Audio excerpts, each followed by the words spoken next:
favorite once again for Vietnam, and it's going to be up against Singapore in this one. Now, we've already seen both of these two teams rise, and we've seen good things from both sides as well. So excited to see these two teams go up against each other. Yeah, one thing I really want to point out is the fact that Sailor, we're going to see a lot of him. The guy is so strong, I would say, incredibly competent in his mechanics. So was on the Ezreal last time I saw him, this time picking up the Varus. So I'd love to see what he can do in the bottom lane going up against Ron OP and Slay in a positive matchup, I would say. So the only real thing that I would look for camp, not Graves. So Graves actually is in a really good position just because he doesn't take damage off the camp unless it's their ranged camp.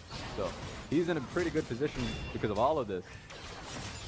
One thing we haven't mentioned is that Ejin actually went for a rejuve beat because he wants to go towards the Tiamat early. So, oh, wait a second. Ejin's coming into this mid lane. Raven has to insta-flash, but there's going to be a double flash in response from Vietnam because they want him dead. Flash forwards, Warzone goes in, but he will fall to his final tower shot. It's a 1-for-1, but Kralix is the one to find kill credit. Yeah, you know what? That's at least first blood. He got first blood from him. It's worth. He's been utilized pretty well. Meanwhile, in the jungle, Kralix has been found, and Ejin is going very deep under the inner tower. He's been rooted, and that will be a return kill out for Raven. Chases down Warzone, but Ron OP also turns to the play because you're not going to get a play without me arriving to it on this Morgana, and it will be a... I think you should be relatively safe in doing so. Singapore's competition is pretty good. I mean, Rise, side lane, has his TP. There was a kill happening. Wait a minute. Okay, and of course it's Ron OP to find credit. He was in the middle of the wave. He must have gotten Q'd, so the Q's back up.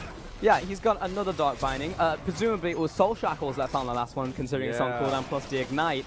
So, kill over to him, but Kralix, he's on Dragon. So, in a weird way, it seems like Singapore... He's pretty much getting poked out of this lane, and the tower's that low. Just take a look at this. So yeah, Ejin and Warzone, even with an exhaust, this ain't looking pretty. Vietnam doubling down on this play, but it's once again a great chain of corruption onto Say, and this time there is no Black Shield to save him. Follow through with the Fisher. Here comes Sailor chasing through. Raven in the play as well, but this time he's got the flash.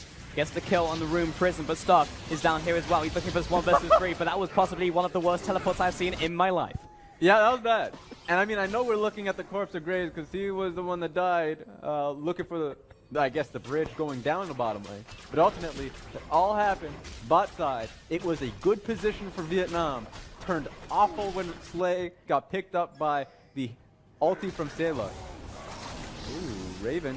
He should be fine. I think he's He should be fine, but he definitely wasn't expecting there to be a troll in the bush. Here comes Warzone as well. Finds him with a paddle star. Last auto attack. There it is. From the portal jump and a kill down to Raven, but the bottom tower is dead. Works as the sticking power of the glue, the adhesive that he has. If you just throw whoever it is, actually, Ron OP. Oh, he's up in the air and he's about to go down for the count. There he is. Kralix finds that one. Now, Ejin is still thinking about going in here where he's got Warzone, but Kralix not taking any of that damage. See a little bit, actually. Skirmish happening here on Ejin. He's backing off. Does he have flash? Yes, he does. So he's probably going to think about this one because he's got the teleport coming in. And actually, he's not really taking any damage because the damage dealer isn't there just yet. Raven's over the wall. He flashes through. And now Slay and Warzone, they're actually going to jump over the wall. Here's Warzone, jumps back to the portal jump. And Ejin actually died off to the side. I think that was Sailor finding that one. Ron OP turns up to this play, but already it's an advantage over to... At the end of the day, you get the kill. Keeping mid lane. This is interesting. It looks like they're pinging onto this tower, so after getting this dragon, they could look for the fight, could look for the tower. Two options here. Double Infernos now to Singapore, and there's something to be concerned about if you are Vietnam. Wrong place, wrong time, wrong dragons if you are the blue team in this one. Going towards Singapore, actually transitioning his pressure towards this mid lane now. Revive is tanky, he's big, but that's a lot of damage onto Krad. There is a potential for Vietnam to follow this one through, because Ezreal's thinking about it, but in this side, and a collateral damage! Finds him on the backside. That's going to be a kill onto the Ezreal and the tower. Too much poke. I mean, you just really forget about the fact that Varus has poke to his name. The Q comes across. A lot came in. You challenge them at a mechanical level, at the skirmish level, and it seems like they don't have that raw strength anymore because teams are challenging. Oh, wait a second. I mean, they were molded in the chaos. You get one kill into Raven, he's going to come back swinging because the rest of the team's here as well. Ejin into the fight, and Sailor, he's low. He's on the front lines as well. He does not want to be here. Double flash away from both the carries, but Kralix comes in with the 1, the 2, the double, looking for the triple. Slay gets that point blank range, and he's still going. Flash over onto Ron OP. He tries to find the 4, but Warzone shuts him down with a double. Pure frustration on the side of Kralix because they just get R&D'd, you know? Yeah, I mean... Talk to the MSI reference. He's asleep. He's woken up, he's good. All right, Slade jumping forward once again, and this time it works out. He snipes down Sailor. Slowed him down too with the Bilgewater Cutlass. So, yeah, Inferno tapped on the man. He's like, hey, I know you're here. You ain't going back to base. I saw you trying. So, yeah, boo you. I do want to see Vietnam. Okay, they took the Inferno. They're going to be taking mid lane. Slay is going in, man. He absolutely is. Egan's here to help him out as well, and down goes the support. Vietnam are they're out for blood right now. Double Infernal, what double Infernal? We've got one of our own. Here comes the teleport out from Varus, the classic Varus flank. Let's go. Revive coming in front to back, but he is getting shredded. Kralik uses the ult as a disengage. Didn't find a kill into Stark right there, but will actually stop this push from happening this game. Yes, he's aggressive, but boy, can he land a skill shot. Yeah, crucial timing too. Okay. Flash forwards, and so can Sailor. He steps up to the plate and he finds the kill. I love these 3 AD carries. I really do. They're so hyped. I was worried because I was like, I don't know, man. I feel like Slay did a really good job at chipping down Kralik at that time because Mundo was coming in to join. I was like, well, Mundo's here, but my jungler is very low, so I don't know if he can push an advantage. Nope, Slay's dead. So now they're going to be looking for an inhib tower. Oh, they're going to head back. Wait a second. And Ronan P can react, and that guy can react very quickly. Here comes Kralix, and here comes Stark. He's going so incredibly fast, but he has been rooted. He's placed... That's almost unfair. Down goes Singed. He tried his hardest, but he just got everything thrown at him. That's what he's looking down at a support player. I'm telling you right now, there's a reason why there's no player cameras. Ron OP's getting the eye.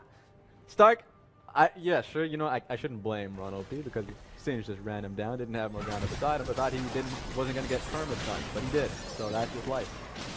Looks like Singapore is going to be able to get a lot more based off that. Yes, they are. It's going to be at least a middle inhibitor tower, if not the inhibitor itself right here. Stark, another 15 seconds on him. I mean, it's half an hour into the game. These death timers are pretty significant. Put pressure down, wipe out some of these wards.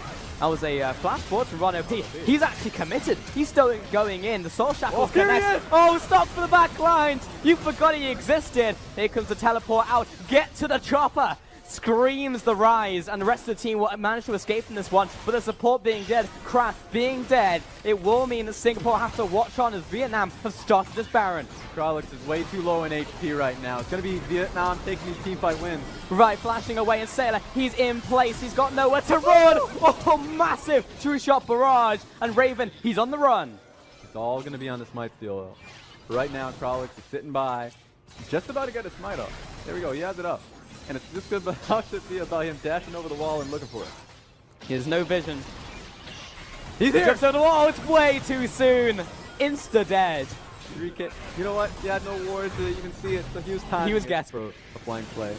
I mean, I don't care about this GP. I guess Sailor just wants to be on the map as fast as possible. But flank play coming in from Stark. I was initially worried because Eugen kind of blocked out the fling with his trundle pillar just a little bit. But ultimately, the deed is done. He got the free pick off of that. And Kralix was completely a no-show in the team fight because he had about sub 10 HP. So, or at least 10% HP. So he was not in a position to fight. And he's their most fed member on the team. Now Vietnam are in a great position where they are ahead. They are sieging. You've got a Zoe, you've got a Singed.